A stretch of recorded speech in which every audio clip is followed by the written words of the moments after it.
Welcome to the Energizing India podcast. We are a program that focuses on the electric vehicle industry in India, building a voice for the industry sector. Our endeavor is to speak to decision makers, influencers, and people who will make a change in this industry to bring about a narrative on what needs to happen every year to the electric vehicle sector in India. So far, we've spoken to people from regulators, enforcement agencies, grid companies, CPOs, car companies, vehicle companies, even battery manufacturers. And today, we're speaking to a new CPO in India that has a very different mission, that is driven by passion and that is driven by change in this industry. We speak to none other than Gul PANAG and Sudhir NAYAK, CEOs, co-founders of Sunfuel Electric, a charge point operator based out of North India. Gul, Sudhir, welcome to the program. Thank you. Thank you so much for having us. Guys, you're here in West India during the hottest month. We're very proud to have you here in the Energizing India studios in our campus. Gul, I'm interested, you have had an intense career. You started as an army wala, or army brat, should I say. You went to KVs in all parts of India, the northeast, the north, ended up even in Africa, if I'm not mistaken, as part of the Peace Corps when your father was in the army. From there, Miss India, then the Miss Universe pageant, Bollywood as an actress, and suddenly here in the EV industry. What gives in this journey? How did you get here? BRAT is actually an acronym for being relocated all the time. Nice. Something I discovered recently. And growing up, I wanted to do many things, and that didn't seem to sit well with everybody else. They said, you've got to pick one thing to do in life. And I said, no, I want to do many things. Entering the Miss India pageant was one thing I wanted to do, but it wasn't the only thing. It was not going to be an end in itself. It was a means to many ends. And I chose to, by design and default, chose to go about doing things because ultimately I saw one thing as an enabler of the other. And my acting career has been an enabler of everything else that I've wanted to do, be it entrepreneurship, be it change in society, be it advocacy, be it facilitating debate, dialogue, discussion. So I've always seen my acting career as perhaps about 1/3 of what I do, but it's very important because it is the enabler of everything else that I do. I think Miss India, in retrospect, was an enabler of the acting career. And I've tried to see life as a series of springboards. And I think the EV ecosystem, the electric vehicle ecosystem, is a springboard into the future. And I think it is an enabler of a new lifestyle, of a new ecosystem, of a new way of living. And I want to be part of the party. So if you allow me, I want to drill down in that just a little bit more, because whether you're in Miss India or being an actress, the one underlying factor there is sacrifice, because you're sacrificing so much for that career, right? There's so much that you need to do in order to get there. And yet now you are in the business end of industry, so to speak. I want to ask you pointedly, do you see yourself as an entrepreneur or an advocate? I see myself as somebody who is able to compartmentalize very well. And that's an acquired skill. It's something I learned when I learned how to fly. It's the best decision in my life. And I would advocate it and advise it to anybody who wants to learn to prioritize and compartmentalize. That's one thing learning how to fly does. If your wings broken, you can't worry about whose fault it is, or what went wrong into why it turned up like that. Whether you didn't do the walk around correctly and didn't check the airframe. You have to land the plane. So it teaches you A, prioritization, and B, it teaches you compartmentalization. So I like to think of myself as somebody who's good at compartmentalization. What am I? I'm somebody who exists in multiple places at the same time, but only at one place at one time. And that to me is really the essence of living. You can be many things, but in that one moment, you are just one thing. So in this moment, I'm just grateful and delighted and blessed to be doing this podcast and having the opportunity to be heard by so many people. Very nice answer, Gul. Sudhir, so coming to you, you're a very interesting bloke as well.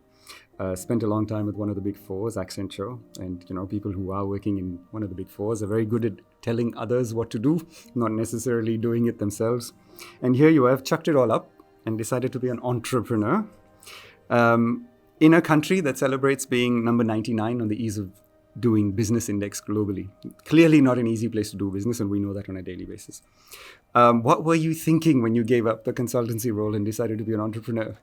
Well, being 99th on that list, I think that's an opportunity as well, because a lot of interesting people are not doing business in India. They've decided to move to California. I keep saying that California is one state which is pulling the world, and all innovation, be it Facebook, be it Google, be it Apple, you name it, is coming from California. Why? Because smart people have chosen to be there. Smart people have chosen to move there, work from there, and an ecosystem of sorts has gotten built there. Not having a similar ecosystem, or not having a similar, you can say, in a competition in entrepreneurship is something which is an opportunity in itself. That's what I believe. And there's no monopoly on innovation. You can innovate anywhere. Why not in India? So I see it as an opportunity, and you get distinguished very easily. And it's a differentiator which is out there. You just need to go and take it, and just be earnest about it. So that's what I did. So let's talk about that differentiation. You then launched with your co-founders. One is of your co-founders is Gul. You launched Sunfuel Electric, a charge point operator that's clearly going to be different from the rest. What is that differentiation? So we call ourselves an experiential EV charging ecosystem. So experiential and ecosystem are two differentiators. Now, if I explain the first word, which is experiential, we don't see charging as just that act of putting in the nozzle and struggling with the app.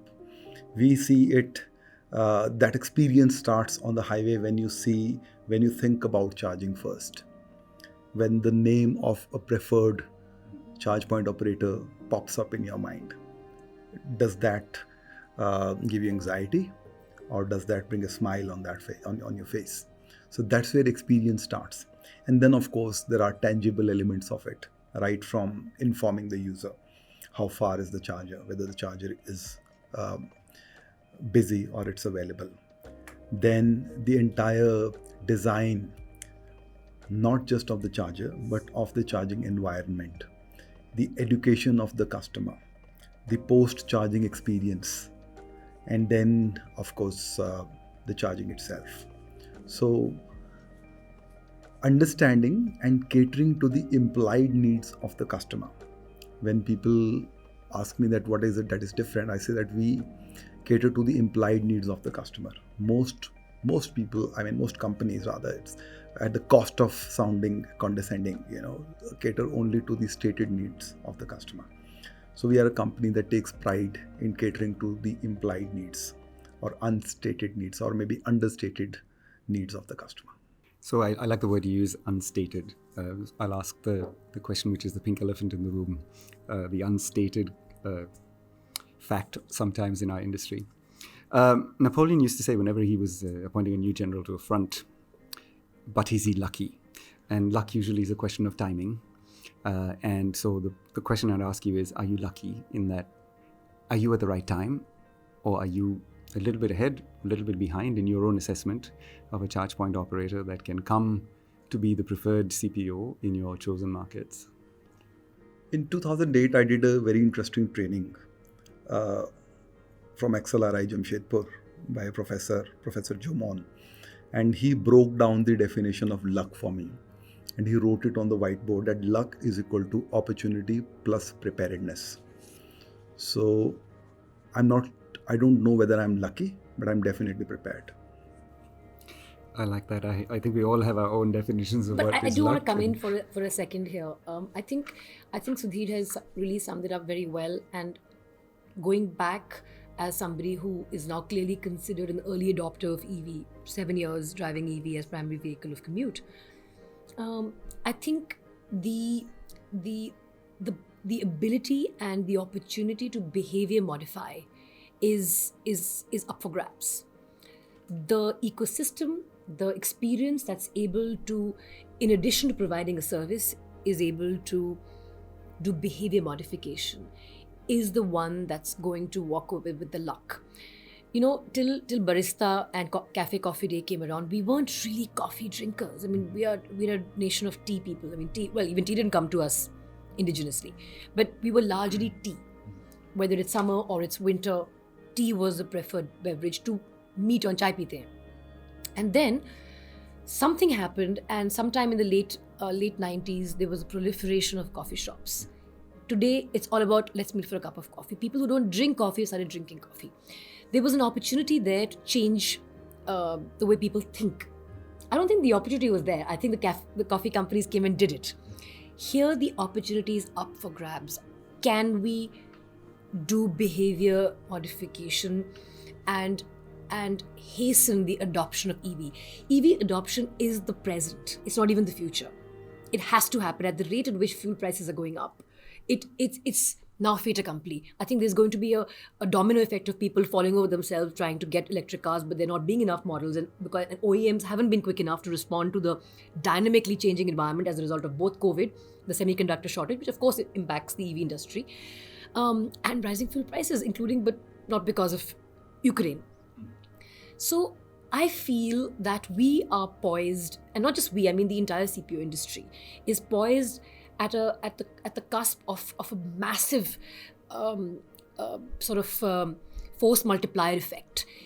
If we can, and we don't have to compete, we can all do this together. There are 30 CPOs in India, approximately 31, and we can all do this together. But we need to collectively, and OEMs like yourselves, we need to collectively push for behavior modification, just the way the coffee companies came and made us coffee drinkers literally overnight. Because if we can do that, we will have achieved the goal of trying to create an enabling environment, which is EV. So you've raised I love the deep answer that you gave there, and you've raised a question in my head, and that is co-opetition. You talked about how the entire industry needs to help modify the behavior. And that's all fine in the beginning because there's not a lot of chargers on the ground and we need people to start buying cars. But as the sector matures, do you see people having multiple apps of different charge point operators, or do you see an aggregator coming on top of the charge point operators? How do you see the industry evolve over time? I'm going to let Sudhir answer that deep, but my simple proposition here is India is a massive country. We are going to have a significant number of EVs of all segments very, very, very soon. I mean, there is no other way. And I think there's room for everyone. How do you distinguish yourself from the other? How do you make yourself the preferred charging option for somebody is up to you. Is cost and quick your approach? Is it experience? Is it ecosystem? And I'm going to direct that to Sudhir now. But really, I think there is room for everyone. And will there be an aggregator who will aggregate all? I don't know. So I don't see it as an isolated, app. You can say subject of discussing an app, if for the lack of a better phrase. I see it as a holistic, experience, starting from the charger itself, the protocols OCPP and ISO 15118. Plug and charge capability where you would not need app at all.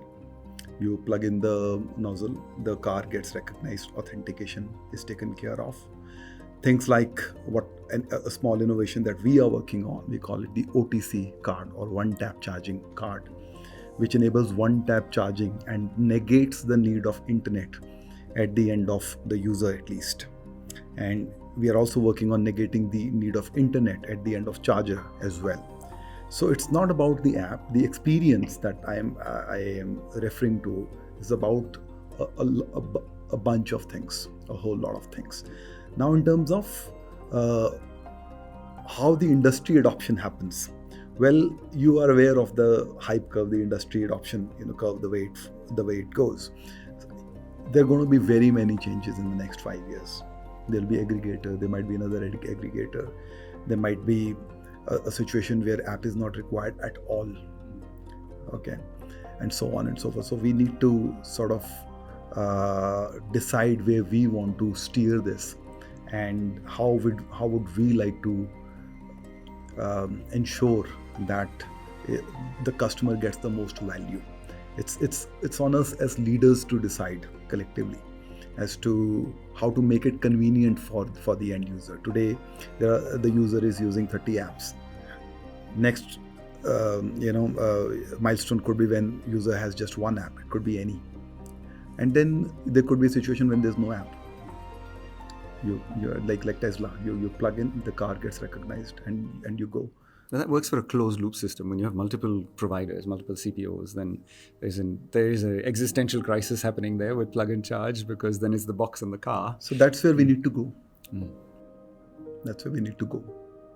And I think experience is always going to play a big part. And full disclaimer, I don't use American Express. But the entire value proposition of American Express is that they are giving me the same service at a higher cost. And yet, the American Express story continues to... I have to say, I use American Express and it's not the same level of service. So I give it up. It's an enhanced level of service. So I gave it up for other reasons. But that is, ultimately there are credit cards and then there's American Express. True. So why is American Express still around, even though it's more expensive, both not just for the merchant, but also for the end user, because you're actually buying a lot. You may get like vouchers in return and all of that, but it is the experience. It's the concierge. It's all of that gets rolled into it. I think it comes down to one word: trust. And a lot of people try to build that. It's trust that you will never be let down by your provider. That the transaction that's a fake transaction will never be billed to you. There's a big system and process standing behind you. And I think it's the same when it comes to CPO. The customer has to trust that when he or she approaches the charger in the middle of the boonies, it's going to be available, it's going to work. And it's not going to die. It's not going to die, and that you're going to get a fair price. So in the end, it comes down to bharosa, being the one that is reliable and trustworthy. If I may add, Ravin, CPO is a service, an essential service. Charging is going to be an essential service. You cannot expect electricity to not be there. You can't expect water or Wi-Fi to not be there. Charging service or on highway is going to be like, that service. So yes, trust is a great word, but I think something even more than that user just takes it for granted that it's there, like it's going to be there. So trust implies, in my humble opinion, that that this particular company is going to provide for my stated need. If there is a word for taking for granted that yes, it's there, that's what we need to that word is what we need to associate with charging service. So my question to you, Sudhir, and you, Gul, is how do you do it, right? I don't stop talking about it because I was in Norway earlier this year. It was minus 10 degrees. I had an Audi, one of the best electric cars, provided by the car rental company. It was on a 10% state of charged. Was told to go to a fast charging station that was most reliable. It had 6 fast chargers. None of them were being used. 4 failed when the car was connected in the snow. 4 failed in a country where 60% of users use an electric vehicle, 60% of drivers use an electric vehicle. So how do you create sustainably resilience, reliability, bharosa, in an environment where everything works against you? The power grid might not be able to provide you, the charger might be not of the best quality, the user is not as adept at using the charger, the car might not be able to accept the charge, as we've seen with some of the recent launches that were rushed to the market. How do you create bharosa? I would refer to your introduction that you said I'm from Big Four, and within that I am a Six Sigma Master Black Belt. Six Sigma is the methodology that we use for problem solving: define, measure, analyze, improve, control, and even beyond that, there's a playbook of innovation that's out there. There's hard work required. There's like people like you and me. They need to read that and make sure and be very pig-headed about it, about lifting and shifting innovations. Mouse, for example, was an innovation which was used on Xerox machines first. Someone decided to lift and shift it to the computer industry. The OTC card that we are talking about, we are inspired by Delhi Metro, where they give you a card, you tap it and the gate just opens. It's not trust or anything, it is just you take it for granted. It's there, it is going to happen no matter what. So those innovation needs to be picked and deployed, in service of the early adopter of electric car. And in defense of the entire EV ecosystem, and that includes manufacturers, CPOs, and early customers. These are early days, and I never tire of giving this example. We're in the dial-up stage of the internet, when you had to wait for hours to get connected via your BSNL / MTNL connection. But that didn't mean you didn't get on the internet. The journey took a while for it being now a necessity, for there being internet in every home, because nothing works without email, nothing works without internet usage. That journey needs to be shortened, and therein lies the opportunity. How quickly can we refine? How quickly can we lift and shift? How quickly do we innovate to shorten that journey? Because internet is part of reality. Had we realized this earlier, life would have become so much more convenient. I don't want us to go through that journey as far as EV adoption is concerned, and take that long to refine. I think with all of us putting our minds together, and I mean, this is where I feel, while there may be competition, but there are so many of us vested in the EV ecosystem. This is a time for us to work together and make sure that we shorten that journey, and B, lift and shift, and not necessarily reinvent the wheel where it's not needed. Find solutions that shorten this journey and make people start living the EV life, and making them wake up and realize what they've been missing before the EV era. You only need to drive the EV once to realize what you've You been only missing. need to drive it once. And I keep telling people say, oh, you're an eco warrior. I'm not really an eco warrior. I'm a self-proclaimed motorhead. But the joy of driving EV is phenomenal. Mm-hmm. There are people who haven't converted, who miss the noise and all of that sound. But for me, how quick it is, how great it is to drive. As an auto enthusiast, it is my first choice of vehicle. I've been stemmed in by the fact that we don't have enough options yet, and I think that's going to change very, very quickly. Very quickly. You're absolutely right. So on this program, we talk to a lot of car OEMs, as you know. 2022 is the fallow year almost. You'll have a couple of launches. The Kia EV6 will be launched later this year. The Hyundai Ioniq hopefully is coming. But the big year of launches is going to be late 23, early 24. Also, in the discussions that we've had with everyone, Gul and Sudhir, our own assessment on Energizing India is that the people buying ICE vehicles, particularly cars, now in 2022, are likely making the last decision to buy an ICE vehicle. Last ICE car, yes. As soon as the next car comes up in 3 or 4 years, the natural choice will be an EV, because not only will you have a plethora of choices to buy from, it'll actually be cheaper. Not the buying cost maybe, but the whole operating maintenance cost, the driving experience, the opportunity to charge anyway, everything's going to change.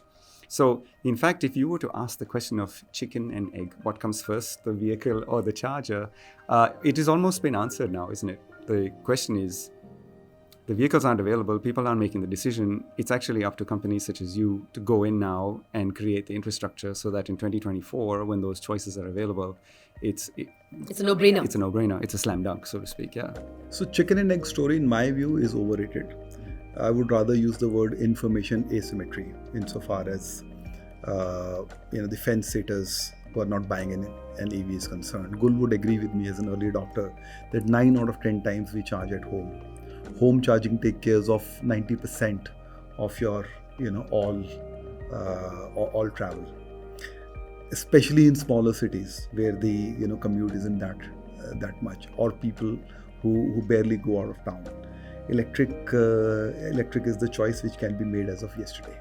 So that is one. Now, and charging infrastructure, in my view, in that sense, is very overrated. You don't really need it as much as you require it. Now it's a cryptic statement. What are some of the things that you require but you do not need? Your car breakdown service, for example, is something that you require, or your health insurance.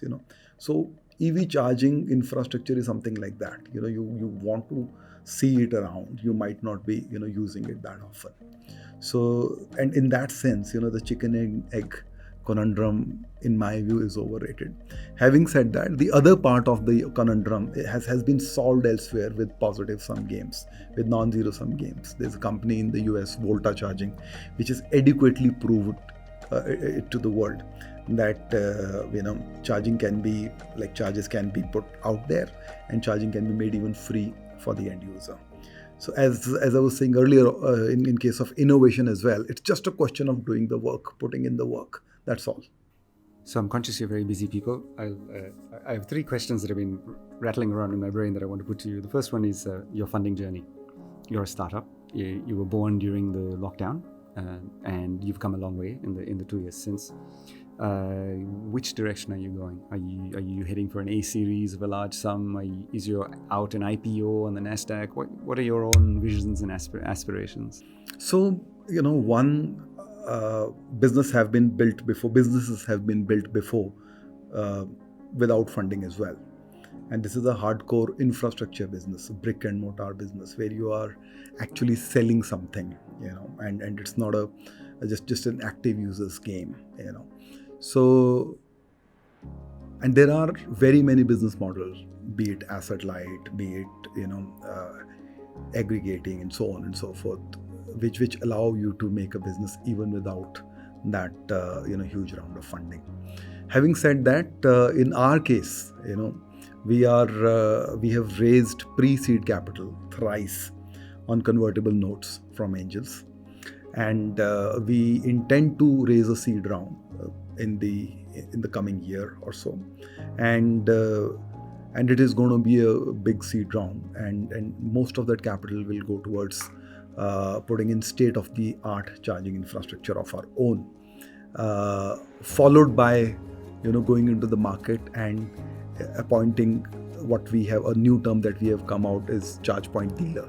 So we are the charge point operator, and then we'll have charge point dealers and grow asset light. I'm sure you understand what I'm trying to convey. A very good Big Four answer. I'll take it then. Gul, Mahatma Gandhi had once mused that prior to the railways, India was a concept as a nation. It wasn't really an agglomerated nation, but it was only after the railways came and somebody from the north could take a train to the south in a matter of days and end up in Madras or in another part of South India and notice that people prayed the same, had the same habits, ate the same, that the concept of a nation began to ferment within the populace, not just the politics of the country. India has been a traveling nation ever since. People love to travel. And people go not only just for pilgrimages, but to go and see different parts of the country. I know that you have at Sunfuel's an advocacy program on e-trails about people getting out and discovering the country, and you're putting that forward as an electric journey. Tell us a little bit about that. We are delighted that we've got a lot of partnerships in place for our Great India Road Trip, which is going to be an EV road trip, wherein we will have hotels every 4 hours already EV enabled through our hospitality partners, for whom we are providing the EV charging amenity. And I think it's only when people start getting out of cities and exploring, not just going from a place to another place because we have something to do, but when you're traveling for the sake of traveling, when you're traveling for joy, when you're traveling for the journey and not the destination, is when you will truly begin to experience the joys of the EV ecosystem. And that really is e-trails is that property, is that IP that we are in the process of building, and we are looking to make it grow and make it a huge affair in the next few months. It's an all India road trip. Yes. So e-trails, is our community of EV users who are going to travel together, dance together, sing together, and make happy memories together. And so that's what e-trails is. So one of the things about e-trails is if you were to drive from Delhi to Kanyakumari, you're going through the boonies a lot. And the problem with the boonies is infrastructure, and grid availability power becomes an issue, right? So you might be in a village or in a town where when 20 vehicles turn up and they want to charge, you might be putting a little bit of strain on the system.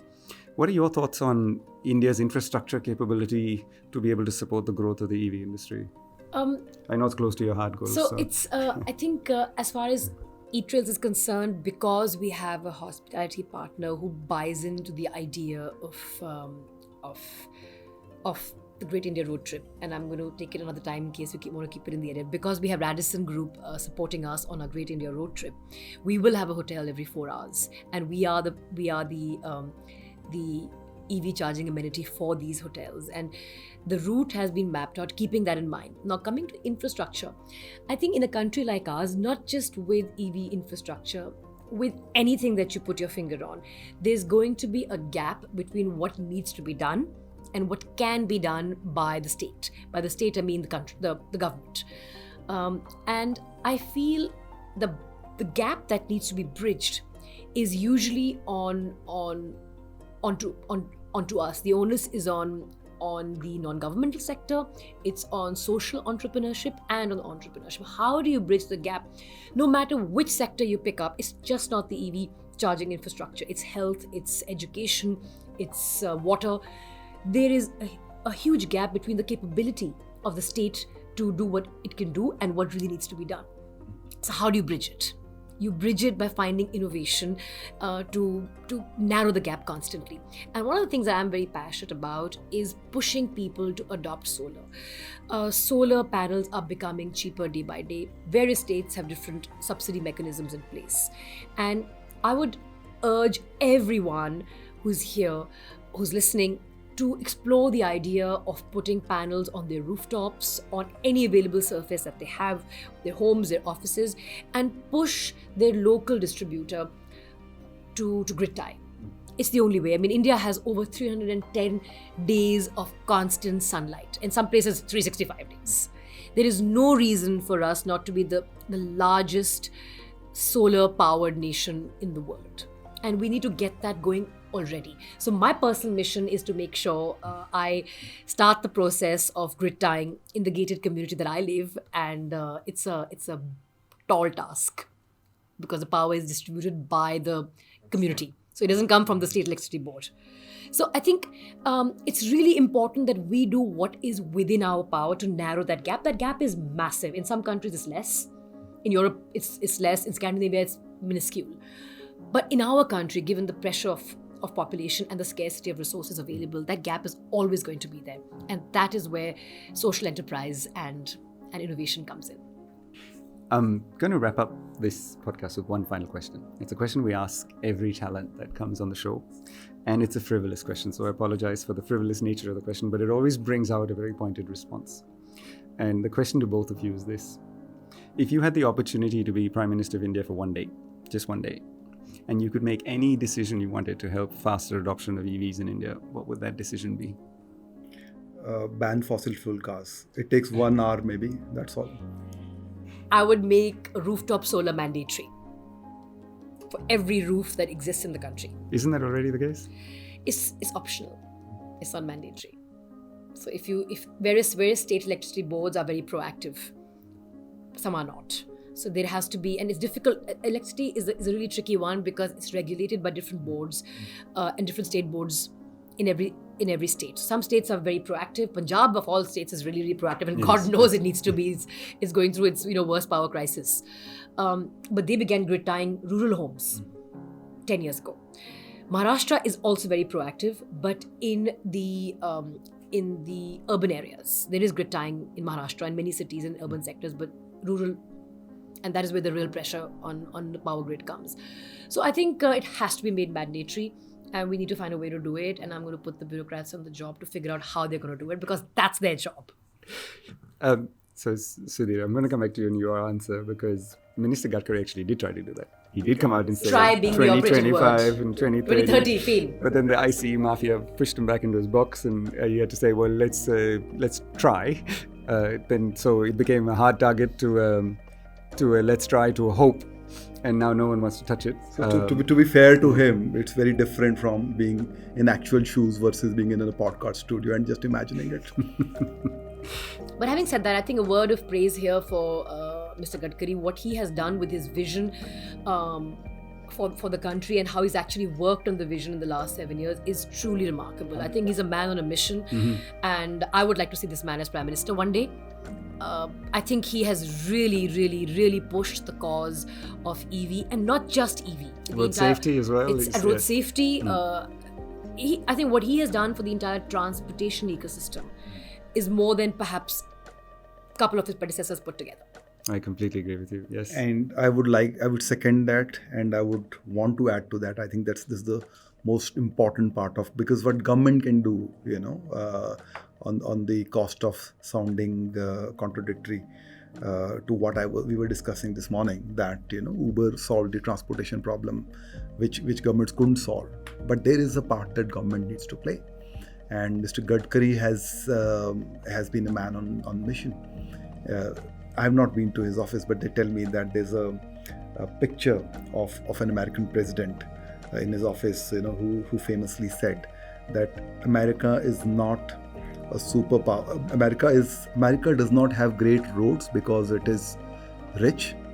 America is rich because it has great roads. Absolutely, I love it. What a great answer. So Mr. Gadkari has been a man on mission. So salute to him. I like that. In fact, I wonder if we can make that our motto. India is not great because we have ICE, but because we have EVs on the roads. Well, let's give him that motto. Changes. I hope that changes over the next few years. Gul and Sudhir, it's been an absolute pleasure to have you on our program. Learned a lot. Very exciting, the mission you're on. We'd love to have you back on the show as you grow to tell us what's happening. Good luck, Godspeed, safe travels. Thank you very much. Thank you for having us. Thank you so much. Thank you.